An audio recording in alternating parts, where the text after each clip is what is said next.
বন্ধুরা, 1 বছর পূর্তি ভারতীয় জনতা পার্টি সরকারের দ্বিতীয়বারের মতো। তার জন্য আমি আদরণীয় মুখ্যমন্ত্রী মানিক সাহাজিকে, ওনার মন্ত্রী পরিষদকে অনেক অনেক সাধুবাদ ধন্যবাদ জানাই। আমি এবারে বাজেট দেখেছি, প্রণজিৎ বাবু এখানে আছেন,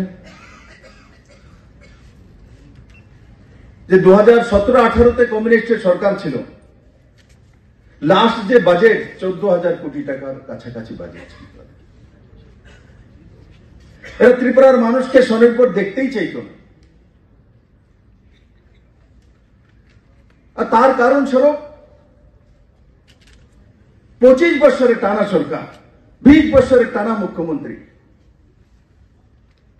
35 বছরের এক্সপিরিয়েন্স কমিউনিস্ট নেতৃত্ব মাত্র 14,000 কোটি টাকা পর্যন্ত পৌঁছেছে। লক্ষ্মী আর সরস্বতীর যখন মিশ্রণ হয় তবেই রাজ্যের সমৃদ্ধি হয়। কমিউনিস্টের কাছে দুইটাই ছিল না, লক্ষ্মীও ছিল না, সরস্বতীও ছিল না। কারণ কমিউনিস্ট ভারতীয় ব্যবস্থাতেই বিশ্বাস করে না, লক্ষ্মী সরস্বতীকে বিশ্বাসই করে না, সনাতনকে বিশ্বাস করে না, এরা কমিউনিজমকে বিশ্বাস করে।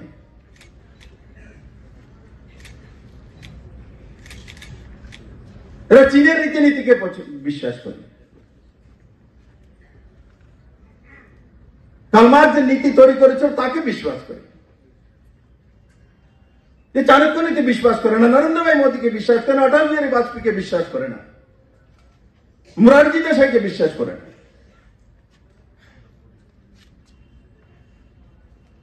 এরা মহাত্মা গান্ধীকে বিশ্বাস করে না, মাও সেতুংকে বিশ্বাস করে, এরা লেনিনকে বিশ্বাস করে, এরা স্ট্যালিনকে বিশ্বাস করে। আর বন্দুকের নলের মধ্যে সমস্ত শক্তির উৎস, এটাই কমিউনিস্টের মূল মন্ত্র। ভারতীয় জনতা পার্টি জনতায় বিশ্বাস করে, সর্ব সমাজের সমৃদ্ধিতে বিশ্বাস করে। আর 14,000 কোটি টাকার বাজেট,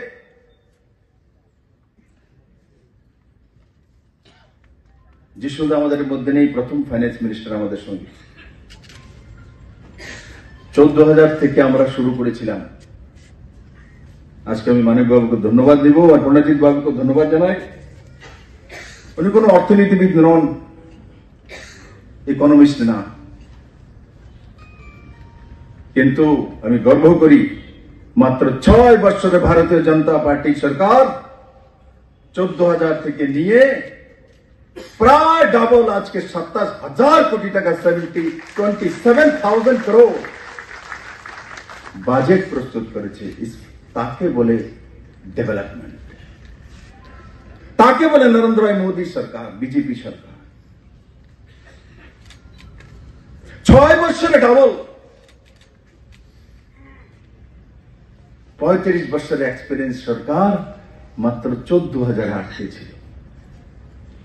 কারণ কি, ত্রিপুরার মানুষের সমৃদ্ধি কমিউনিস্ট চায় না। যতদিন মানুষ গরিব থাকবে ততদিন কমিউনিস্ট পার্টি থাকবে, এটাই কমিউনিস্টের রীতি নিয়ম।